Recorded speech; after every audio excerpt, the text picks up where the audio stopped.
오늘은 요한의 소명, 더 풀면 요한의 소명과 환상 이렇게 제목을 붙이려고 합니다. 9절부터 읽을 텐데요. 자, 오늘 9절의 말씀 바로 다시 한번 읽어보도록 하겠습니다. 나 요한은 너희 형제요 예수의 환난과 나라와 참음에 동참하는 자라. 하나님의 말씀과 예수를 증언하였으므로 말미암아 반모라 하는 섬에 있었더니. 오늘 요한은 자신을 형제이자 예수 안에서 환난과 나라와 참음에 동참한 자라고 소개하고 있습니다. 그리고 이로 인해 자신이 지금 반모라는 섬에 유배되어 갇혀있다, 이렇게 갇혀있는 사실을 알리고 있지요. 요한은 자신을 고난받는 성도들의 형제라고 먼저 고백하고 있다는 것을 우리가 다시 한번 주목해 볼 필요가 있습니다. 이를 통해 자신은 어떠한 특별한 권한이나 지위를 가진 자가 아님을 밝히고 있는 거지요. 그리스도 안에서 모두가 동일한 형제라는 겁니다. 그리고 하나님의 계시와 예언을 받은 동일한 종들일 뿐이다, 이렇게 말하는 겁니다. 요한은 그것을 먼저 받아 전달하는 하나님의 종이고요. 또 성도들은 이를 읽고 듣고 지키는 하나님의 종이 된다는 겁니다.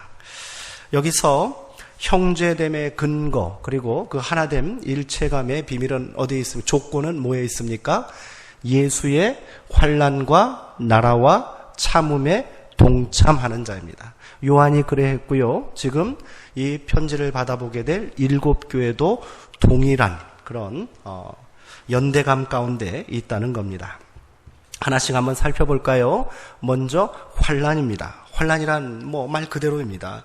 소아시아 교회의 성도들이 로마 제국으로부터 당하는 박해와 억압을 의미하며, 여기서 이어지는 나라는 제가 또 앞에서 설명을 드렸습니다. 이 나라는 뭐겠습니까? 하나님 나라를 의미하는 것이겠지요. 그리고 참음은 유혹과 압제에도 불구하고 로마의 폭력과 억압에 굴복하거나 타협하지 않는 그런 비폭력적인 저항을 의미할 겁니다.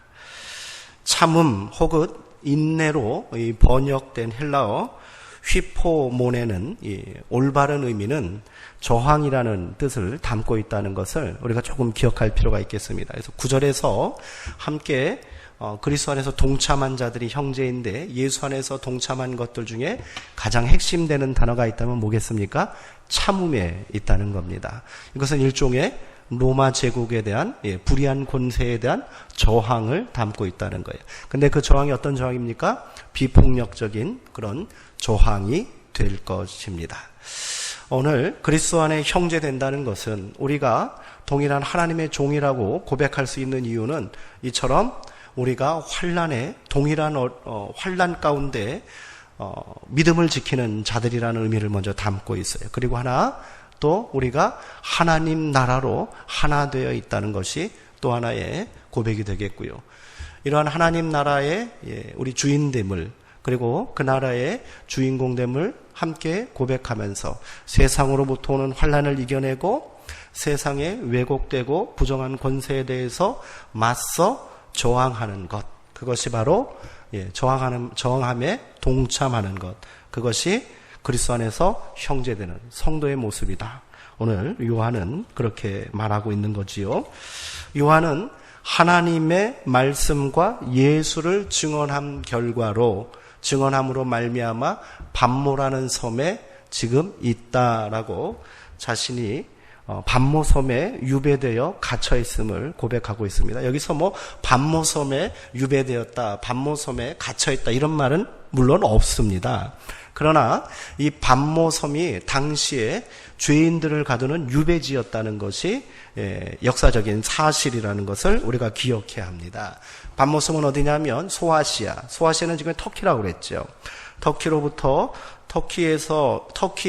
이 소아시아에 위치한 에베소라는 에베소 항구에서 거리로 한 90km 떨어진 그 바다에 있는 그 섬을 말합니다. 이곳은 죄수들을 유배시켰던 그런 커다란 감옥이다, 이렇게 생각하면 될 거예요. 이곳에 구리광산이 있었다고 합니다. 그러니 이곳에 유배된 그런 죄수들은 어떻게 됐을까요? 이 광산에서 노역하는 그런 고통에 또 시달려야 했다는 것을 알 수 있습니다. 그러니 내가 반모라는 섬에 있다 이렇게 말하는 것은 그 뭘 의미하고 있는 거예요? 내가 지금 반모라는 섬에 유배되어 있고 노역에 시달리고 있다는 것을 고백하는 것이라 다름이 없습니다. 그 이유가 뭐라고 합니까? 하나님의 말씀과 예수를 증언한다는 죄목 때문에 그러하다는 거예요. 물론 이 요한을 반모섬에 가둔 사람들이 누구겠습니까? 로마의 압제자들이고 박해자들이라는 것은 분명하겠지요. 로마 제국의 박해자들이 요한의 몸을 지금 구속하고 그 활동을 지금 금지시켜 놓은 거예요. 위험인물이니까 특별히 붙잡아다가 가두는 거 아니겠습니까? 다른 교회들과 교류하고 또 그들에게 영향력을 끼치지 못하도록 단절시켜 놓은 것이란 말이에요. 그러나 요한의 몸을 비록 반모섬에 위배시켜 놓았지만, 가두어 놓았지만, 오히려 반모섬은 요한에게 어떤 장소가 됩니까? 기도하는 곳이 된 거예요. 묵상하는 곳이 된 거예요. 그리고 하나님의 능력과 사랑의 환상을 받는 시간을 준 것이었다. 이렇게 요한은 고백하고 있는 거지요. 그들은 지금 요한의 몸을 구속할 수 있었는지는 모르겠으나 그의 정신과 믿음은 결코 그곳에 가둬놓을 수 없었다는 거지요. 요한은 밖에 가운데 있는 성도들을 향해 세 가지 신앙의 결단과 동참을 촉구하고 있다는 겁니다. 앞에서 말한 것처럼 그것은 환난을 견디는 것입니다. 그리고 우리 자신이 하나님 나라 됨을 선포하는 것입니다. 내가 그냥 단순히 수동적으로 하나님 나라의 백성이라고 말하는 것을 뛰어넘어서 앞선 구절에서 요한은 우리를 뭐라고 그랬습니까? 그의 나라와 제사장 되게 하셨다. 예수 그리스도께서 하나님 앞에 우리를 나라와 제사장 되게 하셨다라고 선포했거든요. 그러니 내 자신이 뭐라는 거예요? 하나님 나라이고 하나님 나라의 주체라는 것을 고백하라는 겁니다. 이를 위해 로마 제국과 그들의 왜곡되고 우상화된 그런 가치와 질서, 체제에 저항해야 한다라고 오늘 요한은 말합니다. 이는 그대로 오늘 이 땅을 살고 있는 우리에게도 동일하게 요구되는 믿음의 결단이며 삶의 방식이라고 저는 믿습니다. 우리는 세상 권세와 또 왜곡되어 있고 우상화되어 있는 세상 질서와 체제에 순응하며 살아서는 안 된다는 거예요.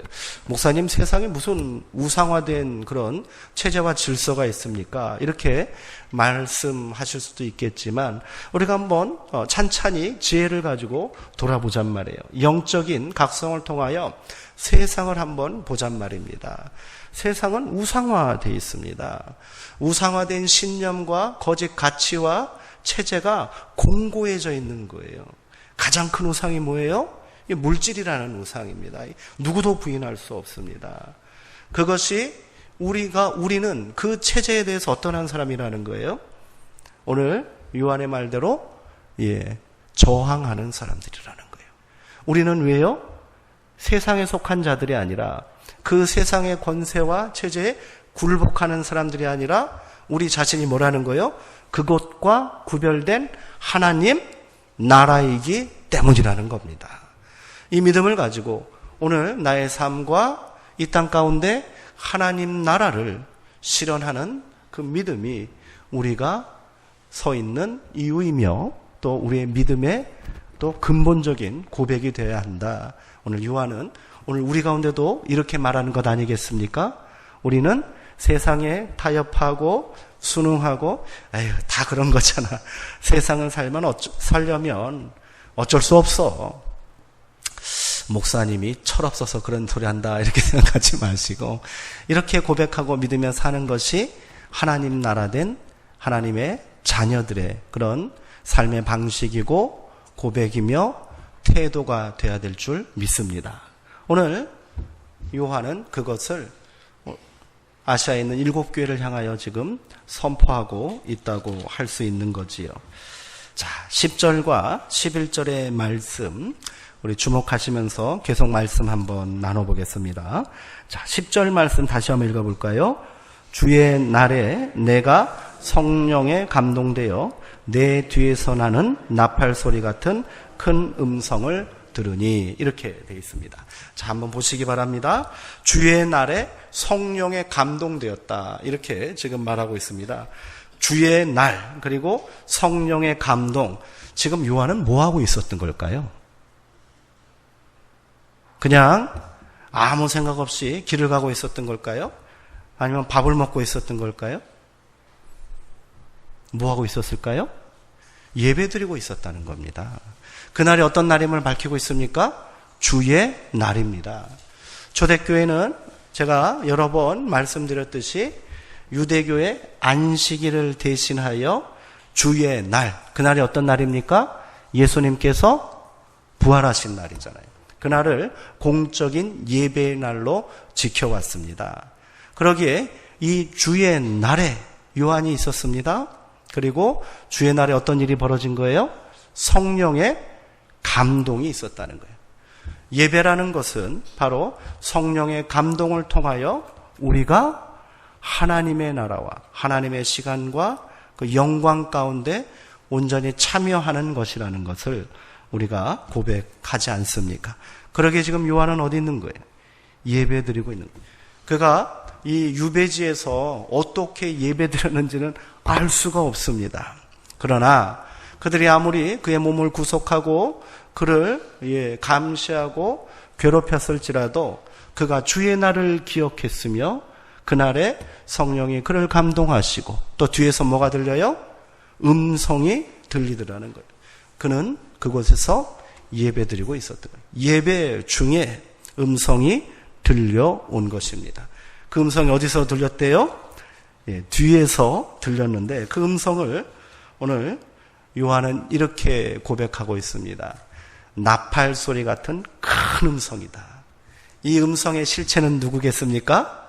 바로 예수님의 음성이요, 예수님의 말씀이었던 것이지요. 이 음성 소리가 들리기 시작하더니 그 말을 귀 기울여 보니까 그것은 명령이었다, 이런 것이에요. 어떤 명령이었을까요? 11절의 말씀 읽어보겠습니다. 11절입니다. 자, 시작. 내가 보는 것을 두루마리에 써서 에베소, 서머나, 버가모, 두아디라, 사데, 빌라델비아, 라오디게아 등 7교회에 보내라 하시기로. 요한이 지금 음성이 내리는 명령을 지금 그대로 지금 전하고 있습니다.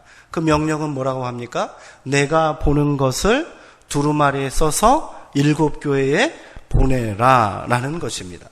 그러니 요한계시록의 목적이, 요한계시록의 기록 목적이 여기에 고백되어 있는 거예요.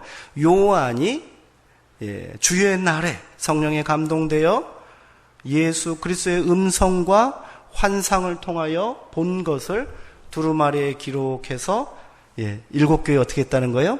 보낸 거예요. 그것이 바로 요한계시록이라는 거죠. 자, 여기서 먼저 등장하는 7교회 한번 눈여겨보시기 바랍니다. 이제 앞으로 다음 주부터 이제 7교회에 보낸 그런 주님의 권면의 말씀을 함께 나누게 될 텐데요. 7교회는 실제로 이 소아시아 지역에 실제했던 교회입니다. 지금도 그 터가 그대로 남아있다라고 하더군요. 재밌는 것은 에베소부터 서머나, 버가모, 두아디라, 사데, 빌라델피아, 라오디게아 이 7개가 쭉 순차적으로 시계 방향으로 배열되어 있는 그런 교회의 위치를 가지고 있다고 합니다. 이것은 소아시아에 있는 7개 교회를 실제적으로 드러내는 그런 이름이기도 하지만 한편으로 또 뭐라고 했습니까? 7이라는 수가 가지고 있는 상징적인 의미로도 이것을 봐야 한다라고 말씀드렸습니다. 7은 뭡니까? 우리가 흔히 말하는 대로 완전수잖아요. 그러기에 이 7교회는 7은 완전하기에 모두를 아우르는 통일성과 완전성을 갖춘 전체를 말하는 겁니다. 그러니까 7교회는 모든 교회를 어떻게 하는 겁니까? 대표한다. 이렇게 먼저 우리가 기억하고 넘어갔으면 좋겠습니다. 어려운 내용은 아닐 거예요. 오늘 이 말씀, 11절 말씀을 넘어가기 전에 우리가 이제 앞으로 이제 초대교회 7교회에 보낸 주님의 권면의 말씀을 계속 나누게 될 텐데 7교회를 좀 애워도 좋겠다는 생각이 듭니다. 7교회 이름 한번 애워볼게요. 저를 한번 따라서 해보시기 바랍니다. 에서버두, 사빌라. 첫 단어만 딴 거예요. 다시 에서버두, 사빌라. 제가 이거 아직도 외우잖아요. 10년 전에 외운 건데. 다시 한번 할게요. 에서버두, 사빌라. 4음절, 3음절 끊어서 해보세요. 그러면은 좀 더 외우기가 쉽습니다. 큰 소리로 다시 한번 시작. 다시 한번 시작. 오빌라가 아니고요. 자, 보지 말고 다시 한번 해볼게요. 시작. 에서버두 사빌라. 이렇게 하면 돼요. 그리고 그 첫 음절에 그냥 교회 이름을 갖다 대입하면 되겠지요? 한 주간 동안 제가 숙제를 낼게요. 다음 주에 제가 딱 두 분만 이렇게 지목해서 한번 물어볼게요. 다음 주 그러면 절반 이상 안 나오실라나? 꼭 한번 기억을 해 두시고, 넘어갔으면 좋겠습니다. 여기서 요한이 받은 명령은 예수의 음성을 그대로 써서 교회에 보내는 것이지요. 이를 통해 요한은 이 글이, 이 책이 사사로운 개인적인 책이 아니라 예수께서 직접 말씀하신 바 예언의 책이라는 것을 다시 한번 분명히 밝히고 있다. 이렇게 할 수 있습니다. 자, 이제 12절부터 16절의 말씀을 함께 큰 덩어리로 보시기 바랍니다. 12절과 16절의 말씀은 바로 요한 앞에 나타나신 예수님의 그런 형상을 요한이 어떻게 된 거예요? 눈에 본 그대로 묘사하고 있는 내용이거든요. 뭐 굉장히 길게 쓰여져 있고 막 이런저런 상징적인 언어들이 많이 들어있지만 그것에 대해서 크게 의미를 둘 필요는 솔직히 없습니다. 오늘 이 시간에는 이것을 그냥 간단하게만 살피고 넘어갈게요. 오늘 12절과 16절은 결국 뭐예요? 요한이 뒤에서 음성이 들렸는데 그 음성이 내가 지금 본 것을 기록하여 7교회에 써서 보내라, 이런 음성이었는데 이게 누가 하는 말인가 하고 뒤를 싹 돌아봤더니 그 앞에 누가 서 있더라는 거예요? 예수님이었고, 이렇게 명령하신 분이 바로 예수님이다 하는 것을 그냥 밝히는 거예요. 성경에는요, 예수님의 모습을 묘사한 책이 거의 없어요. 복음서에도 예수님이 어떻게 생겼다라고 묘사된 부분이 있나요? 없어요. 그렇죠. 예수님의 모습에 대하여 묘사하지는 않습니다. 그런데 오늘 요한은 예수님의 모습을 굉장히 상징적이고 또 신비로운 모습으로 지금 그리고 있습니다. 이렇게 할 필요가 있는데 결론적으로 말씀드립니다. 지금 요한의 앞에 나타나신 예수님은 어떤 예수님이라는 거예요? 예수님은 마국간에서 태어난 천하고 연약한 아기 예수, 그리고 갈릴리에서 하나님 나라를 사역을 하셨던 인간 예수, 성육신하신 예수님이 아니라 예수님은 어떤 예수님이에요? 부활하시어 천상에 계신 예수라는 거예요. 그 모습을 지금 묘사하고 있다는 거죠. 자, 한번 그 내용을 조금 찬찬히 한번 하나씩 한번 살펴볼게요. 요한은 뒤에서 들려오는 음성의 실체를 확인하기 위해서 몸을 일으켰다는 거예요. 뒤를 돌아다 봤다는 거죠.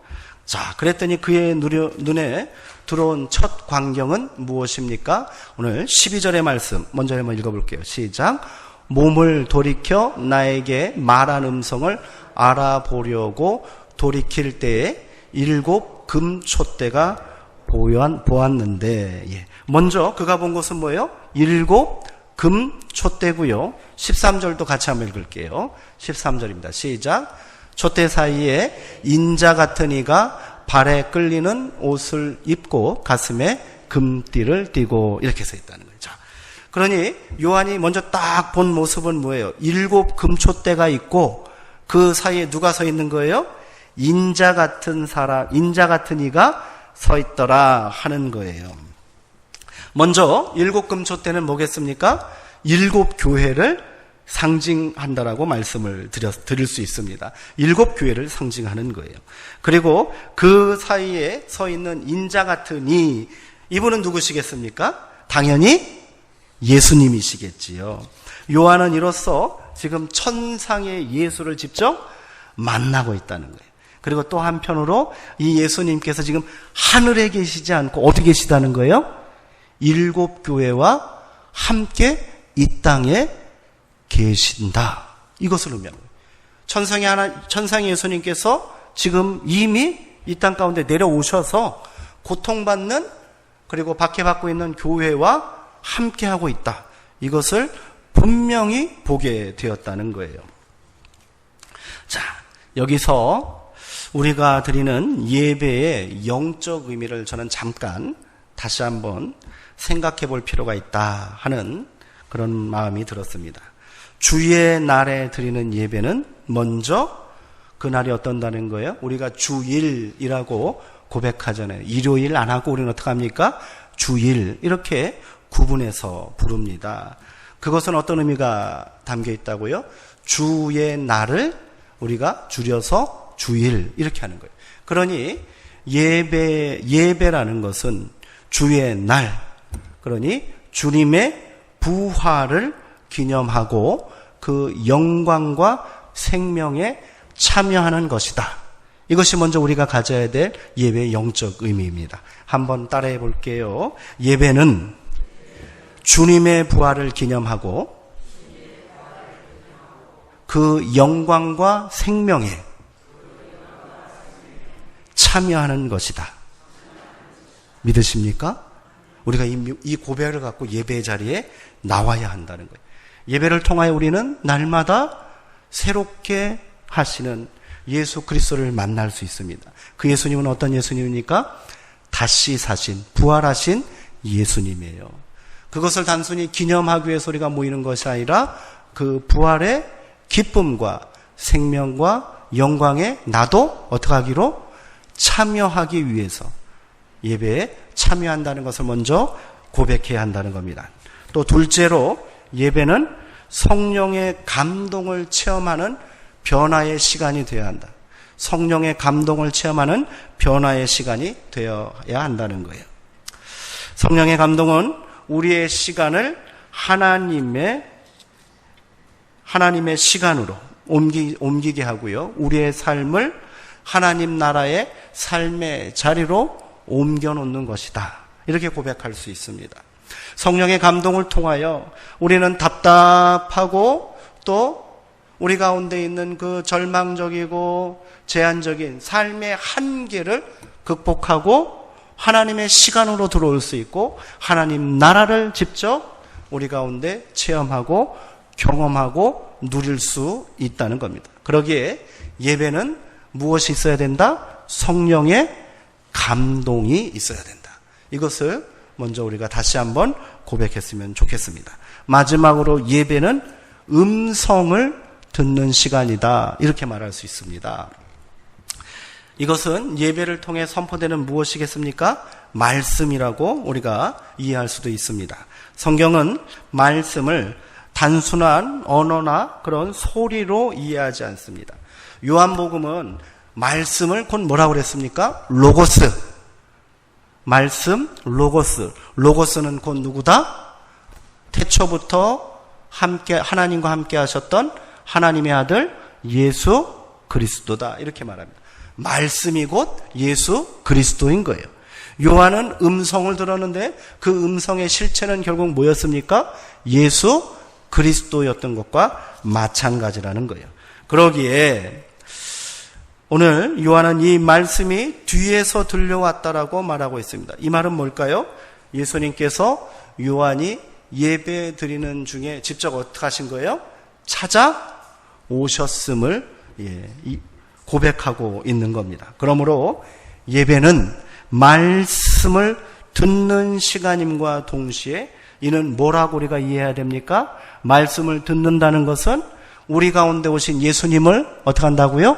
만나는 것이다. 우리가 이렇게 고백을 해야 한다는 거예요. 예배에 우리 가운데 계속해서 말씀이 선포됩니다. 그 말씀은 단순히 어떻게 우리가 듣는 것이 아니라 이 말씀은 곧 예수 그리스도이시기에 우리 가운데 오신 예수 그리스도를 만남이 곧 뭐다? 말씀이다. 이런 고백이 우리 가운데 있었으면 좋겠습니다. 그럼 우리가 더욱더 말씀을 사모할 수 있지 않겠습니까? 기대할 수 있잖아요. 말씀 가운데 역동적인 변화와 또 고백이 우리 가운데 일어날 수 있다는 것이지요. 예. 오늘 세 가지 우리 예배에 대한 영적인 그런 고백을 다시 한번 분명히 하시는 우리 수정동교회의 복된 하나님 나라 되시기를 주님의 이름으로 축원드립니다. 여기서 또 우리가 한 가지 짚어볼 것, 초대사회에 있는 예수님을 인자 같으니다 이렇게 요한은 고백하고 있습니다. 인자 같으니 이것은 어떤 의미를 담고 있을까요? 구약에 보면요, 인자라는 표현이 나타난 책이 2권이 있습니다. 혹시 아십니까? 오늘 우리가 새벽에 읽고 있는 에스겔, 하나님께서 에스겔을 부르실 때 항상 뭐라고 부르십니까? 인자야 이렇게 부르시죠. 또 하나가 있습니다. 뭘까요? 다니엘입니다. 다니엘에서도 인자 같은 이가 구름 타고 오시는 것을 다니엘이 환상 중에 보게 되는 그런 장면이 7장에 등장합니다. 먼저 에스겔에서 나오는 인자는 어떤 의미를 가지고 있을까요? 전지전능하신 창조주이시고 또 통치자이신 하나님 앞에 서 있는 인간을 뭐라고 고백하는 거예요? 인자라고 고백해요. 사람 아들. 그냥 사람 이렇게 고백해도 아무 문제 없습니다. 그러니 에스겔에서 나오는 인자는 어떤 고백을 담고 있겠습니까? 하나님의 말씀과 하나님의 통치에 복종하고 순종하는 인간, 그것을 인자 이렇게 고백하고 있다 하실 수 있습니다. 그러면 오늘 다니엘에 나오는 인자는 어떤 의미가 있을까요? 다니엘 7장에 나온다고 그랬는데요, 그 인자는 하나님의 대리자로 등장합니다. 구름 타고 오시는 자로서 종말 심판을 집행하는 집행자예요. 요한이 지금 말하고 있는 인자 같은 이는 에스겔의 인자일까요? 다니엘의 인자일까요? 다니엘의 인자겠죠. 예, 다니엘의 인자입니다. 그러기에 이 인자신앙, 다니엘이 고백한 인자신앙을 이어받아 그 인자가 바로 예수님임을 선포하고 있습니다. 다니엘이 환상 중에 본 그 인자가 예수님이다 하고 요한이 이어서 선포하고 있다고 할 수 있습니다. 그러므로 인자는 먼저 의인입니다. 택함 받은 자입니다. 메시아입니다. 이렇게 같은 의미로도 쓰이고요. 하나님의 메시아적인 대리자로서 선제적, 현재적, 미종말론적 차원을 가지는 마지막 때의 심판자이고 구원자이고 해방자이고 또 그 인자는 전사로 이렇게 묘사되어 있습니다. 다시 한번요. 요한계시록, 에스겔도 다니엘서도 마찬가지지만 특별히 요한계시록에서 인자 하면 그냥 예수님, 메시아 이렇게 이해하면 틀림이 없고요. 그 특징은 뭐냐면 그는 구원자이고 심판자이고 해방자이고 또 한편으로 뭐예요? 세상의 악과 싸우는 강한 전사의 의미를 가지고 있다. 이렇게 이해하시면 될 것 같습니다. 특별히 인자라는 표현을 쓴 이유가 무엇이 있을까요?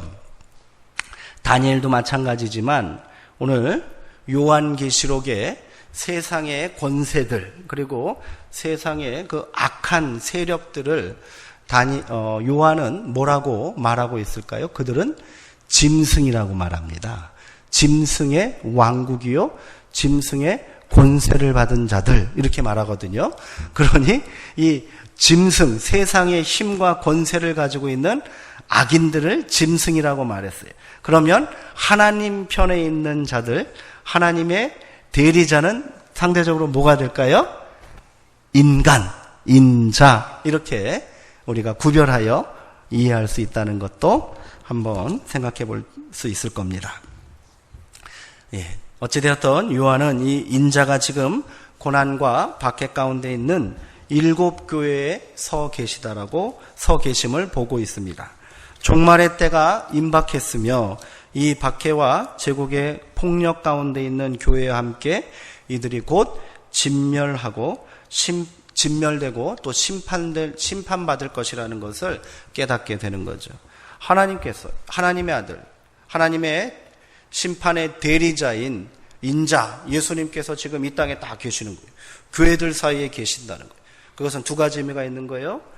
예수님께서 천상의 예수님께서 이 땅에 오셔서 고난받는 성도들을, 교회를 지키고 보호해 주시는 것이고, 또 한편으로 지금 세상의 그 권세들과 악의 세력의 종말이 가까이 왔다 하는 것을 보여주시는 그런 상징적인 장면이라 할 수 있습니다.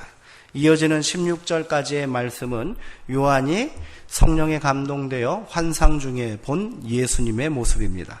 이는 성육신 하시어 앞에서 말씀드린 것처럼 이 땅에 오셨던 예수님의 모습과 구별된다고 했습니다. 심판자요 구원자의 권위와 위엄을 갖추고 있고요. 세상의 모든 악과 맞서 싸울 수 있는 힘을 가진 강력한 전사인 거예요. 그러기에 마지막 심판자로 오실 예수님의 모습을 요한은 어떻게 묘사하고 있습니까?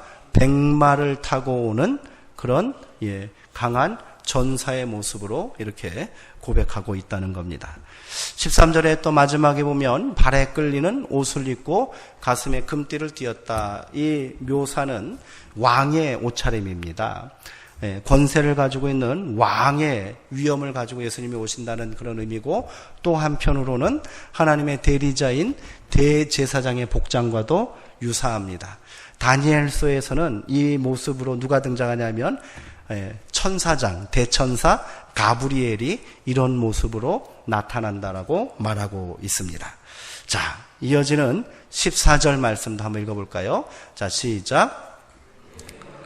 털에 희기가 흰 양털 같고 눈 같으며 그의 눈은 불꽃 같고, 한마디로 예수님의 모습이 어떻다는 거예요?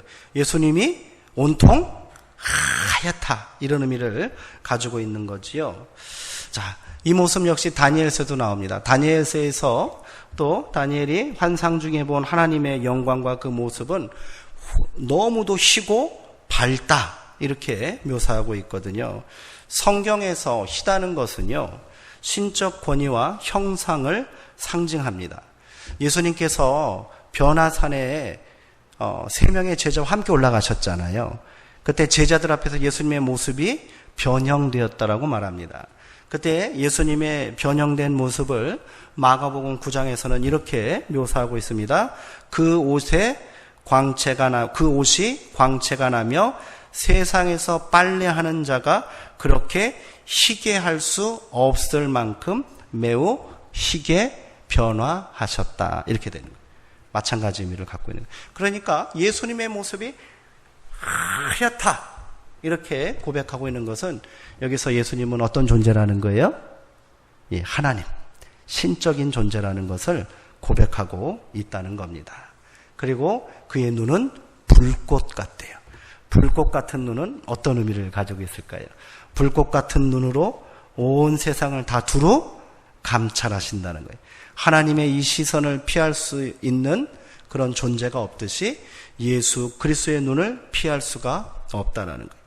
예수님은 공정하고 그리고 공의로운 재판장으로, 심판자로서 이 땅에 오심을 불꽃 같은 눈이라고 고백하고 있습니다. 그래하여 로마 제국의 이 은밀하게 감춰져 있고 은폐되어 있던 그 모든 죄악이 불꽃 같은 눈에 의해서 어떻게 됩니까? 다 드러나게 될 것입니다. 그리고 지금 고통받고 있는 성도들의 그 울부짖음과 그 통곡을 불꽃 같은 눈으로 우리 주님은 어떻게 하시는 거예요? 다 지켜보시고 또 그들을 살피고 계시다라는 그런 의미를 14절에서 담고 있다고 할 수 있죠. 자, 15절에 보면 그의 발은 풀무불에 단련한 빛난 뭐 같대요? 주석 같답니다. 빛난 주석 같다라고 말했을 때, 그러면 우리가 뭐 이런 표현들 다 제쳐놓고 예수님의 발이 지금 어떻다는 거예요? 굉장히 단단하구나 이렇게 이해하시면 되겠습니다. 이 표현은요, 다니엘서에 보면 또 이런 표현이 나오지요. 다니엘 2장 23절에 보면 다니엘이 환상 중에 제국, 4개의 제국의 커다란 신상을 보잖아요. 근데 그 신상들이 굉장히 어마어마하게 크고 막 그 몸이 막 번쩍번쩍 빛나서 하나님처럼 보이는데 그 신상들의 결정적인 약점이 있어요. 자세히 보셨는지 모르겠지만 그 신상들의 발을 보면 알 수 있다는 거예요. 우와, 무시무시한 그런 모습을 하고 있는데 그 어마어마한 신상들의 발을 보니까 절반은 쇠로 되어 있고 절반은 뭘로 되어 있다? 흙으로 되어 있더라는 거예요. 그러니 아주 단단하게 서 있는 것 같은데 흙으로 되어 있으니까 어떻게 돼요? 부서지고 깨어지기 쉽다는 것을 상징적으로 보여주는 그런 고백인 거예요. 그와 반대로, 그와 대비돼서 예수님은 그 권세와 위엄이 어떻다는 거예요? 빛나는 주석 같은 거예요.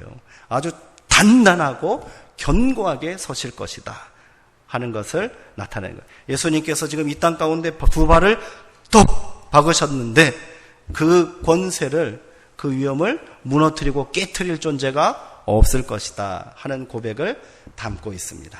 그리고 그의 음성은 많은 물소리 같다 이렇게 됐습니다.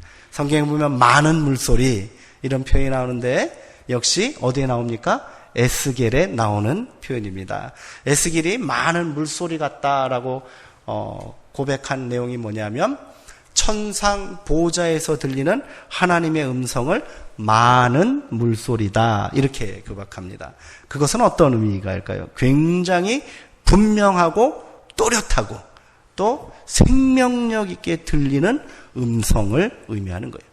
그러니 지금 이 모든 모습이 다 예수님의 신적인 권위와 그 영원한 권세를 고백하고 있다는 것을 알 수 있다는 거지요. 16절의 말씀 한번 읽어볼까요? 16절입니다. 그의 오른손에 7별이 있고 그의 입에서 좌우에 날선 검이 나오고 그 얼굴은 해가 힘있게 비치는 것 같더라. 예. 자, 16절까지가 예수님, 요한이 본 예수님의 모습을 묘사한 건데요. 예. 예수님이 그의 손에, 오른손에 뭘 쥐고 있대요? 7별을 쥐고 있어요. 근데 이 7별이 뭔지는 아직 등장하지 않았는데요. 먼저 한번 읽어볼게요. 20절의 말씀 한번 읽어볼게요. 20절입니다. 시작. 내가 본 것은 내 오른손에 7별의 비밀과 또 7금 촛대라. 7별은 7교회의 사자요 7 촛대는 7 교회니라. 7별은 뭐래요? 7 교회를 지키는 사자. 7 교회를 감찰하고 지키는 하나님께서 보내신 사자예요. 각 교회마다, 각 성도마다 하나님께서 뭘 보내시고 있다는 거예요? 사자를 보냈던 거예요. 20절 할 때 말씀을 드릴게요. 어쨌든 이들이 누구의 손에 있어요? 예수님의 오른손에 있어요. 그러니까 7별은 그냥 7 교회 이렇게 해석해도 아무 문제가 없습니다. 7 교회가 지금 예수님의 손 안에 있다는 거예요. 강하고 능력 있는 예수님의 오른손 안에 있습니다. 주님의 오른손에. 그러기에 지금 교회는, 성도는 세상 권세를 쥐고 있는 제국 로마의 손아귀에 붙잡혀 있는 것이 아니라 누구의 손에 있다는 거예요? 주님의 손에 있다는 것을 분명히 깨달으라고 선포합니다. 이 말씀이 우리 가운데는 그저 그냥 상징적인 고백으로 넘어갈 수도 있겠지만 당시 이 요한계시록을 아주 힘들게 어렵게 전달받은 초대교회 성도들이 이 말씀을 읽는다면 어떤 기분이 들겠습니까? 굉장한 위로와 용기를 얻게 될 것이에요. 아, 예수님께서 우리를 지금 손에 꼭 쥐고 어떻게 하고 계시다? 지키고 보호하고 계시구나. 이것을 고백할 수 있다는 겁니다. 자, 그리하여 그 예수님이 또한 입에는 좌우에 날선 검이 있더라 이렇게 말합니다. 예, 말씀 다시 돌려주셔요.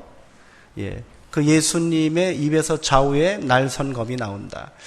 예. 이거 히브리서도 그런 고백이 있죠. 하나님의 말씀은 좌우에 날선검과 같이 예리하다 이랬어요. 하나님의 말씀은 아주 견고하고 날카로우며 또 그 말씀이 쉼이 있다라는 것을 의미합니다. 날선검, 좌우의 날선검은요, 로마 군대가 가지고 있는 강력한 무기입니다. 로마 군인들만 지니고 있었던 당대 최고의 무기예요. 한쪽 날만 선 검과 좌우로 날선 검, 어느 것이 더 전쟁하는 데 유리하겠어요? 당연히 날이 좌우로 서 있는 칼이 훨씬 더 위협적이고 강력하지 않겠습니까? 그것에 빗대어서 말하고 있다 하시면 됩니다. 이 말은 뭐예요? 예수님의 말씀이 세상에 그 어떤 것보다 강력한 뭐가 된다? 무기가 된다. 그러니 너희가 세상에서 싸울 힘은, 그 악한 세력들과 맞서 싸울 힘은, 너희의 강력한 무기는 뭐라는 거예요? 말씀이다. 이것을 또한 고백하고 있다는 겁니다. 그리고 그 얼굴은 해가 힘있게 빛나는 것 같다. 이렇게 말하고 있습니다. 해가 힘있게 빛난다는 것, 그 역시 천상의 존재, 신적인 존재를 향한 그런 묘사에 해당된다고 할 수 있습니다. 또 한편으로 다니엘서 마지막 다니엘 12장에 보면 이런 표현이 있습니다. 다니엘 12장에 보면 우리 한번 잠시만요.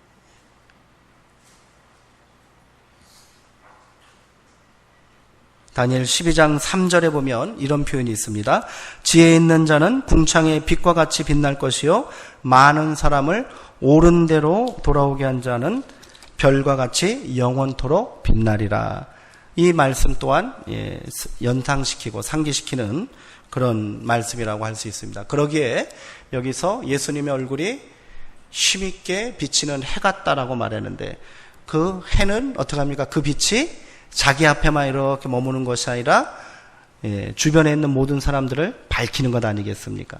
그러기에 예수님이 해 같은 존재이고 그 빛 가운데 있는 우리도 어떻게 됩니까?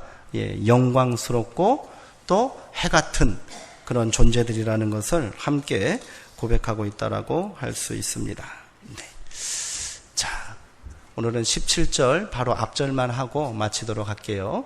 17절 전반절에 보면 이렇게 되어 있습니다. 내가 볼 때 그의 발 앞에 엎드려져 죽은 자 같이 되었다. 이렇게 됐습니다. 이 말은 뭐예요? 요한이 자기 앞에 지금 나타난 예수님을 보고 어떻게 됐다는 거예요? 너무 놀라고 두려워서 죽은 자처럼 엎드려졌다는 거예요. 감히 무서워서 쳐다볼 수가 없었다. 이런 얘기. 왜 그렇습니까? 지금 요한 앞에 나타난 예수님은 어떤 존재라고요? 천상의 예수님이에요. 신의 대리자요, 마지막 심판자로서의 예수님이기 때문이에요. 신 앞에 선 인간의 나약함과 또 두려움을 표현하는 겁니다. 모세가 그랬잖아요. 마찬가지입니다. 이것을 성경은 뭐라고 합니까? 경외감, 이렇게 말해요. 우리가 여호와를 경외한다 그러잖아요. 그것은 여호와 하나님을 두려워한다는 거예요. 우리가 언제 신 앞 두려움을 느끼는 거예요? 신 앞에, 하나님 앞에 마주하고 있을 때, 하나님 앞에 섰을 때 두려운 겁니다. 지금 요한은 신을 대면하고 있는 거예요. 그러기에 두려워요. 그 앞에 엎드려서 떨 수밖에 없었다는 거예요. 그런데 그 요한을 향하여 이 천상의 예수님은 어떻게 말씀하고 있는지 17절의 말씀을 읽고 마치도록 하겠습니다. 한번 읽어볼까요? 자, 시작. 그의 발 앞에 엎드려져 죽은 자 같이 되매 그가 오른손을 내게 얹고 이르시되 두려워하지 말라. 나는 처음이요 마지막이니.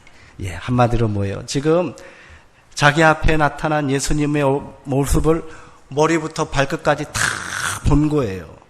그랬더니 아이고, 이 예수님은 천상의 예수님이구나. 천상의 존재구나. 하나님이시구나. 이 땅에 심판자로 오셨구나. 최후 심판자로 이 땅에 오셨구나. 하는 것을 본 순간 너무도 두려워서 자기가 그 앞에 머리를 못 들고 납작엎드려서 죽은 사람처럼 되었다는 거예요. 근데 예수님께서 어떻게 하고 계세요? 다가오셔서 그의 등에 손을 얹으시고 뭐라 말씀하셨대요? 두려워하지 말라. 이렇게 말씀. 두려워하지 말라는 거예요. 예수님은 이 땅에 심판자로 그리고 마지막 해방자로 오시게 될 줄 믿습니다. 요한이 본 모습처럼 우리 가운데도 임하실 거예요. 그런데 그 예수님이 우리 가운데 두려운 존재예요? 그렇지 않다라는 거예요. 세상은 마지막 종말의 집행자로 예수님을 두려움으로 고백할 겁니다. 그러나 오늘 예수님은 우리 가운데 요한에게 하셨던 것처럼 어떻게 하는 거예요? 두려워하지 말라 이렇게 말씀하십니다. 그러기에 종말의 그런 역사는 우리 가운데 두려움의 시간이 아니라는 것을 오늘 고백하고 마쳤으면 좋겠습니다. 그날은 해방의 날이요 승리의 날이라는 것을 우리가 다시 한번 고백했으면 좋겠어요. 그러기에 바울이 고백한 것처럼 그날이 쉬 이르렀다고 두려워하거나 동심하지 말라. 마음이 흔들리지 말라.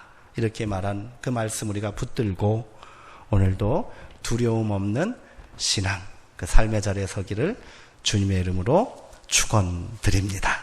예, 기도하겠습니다.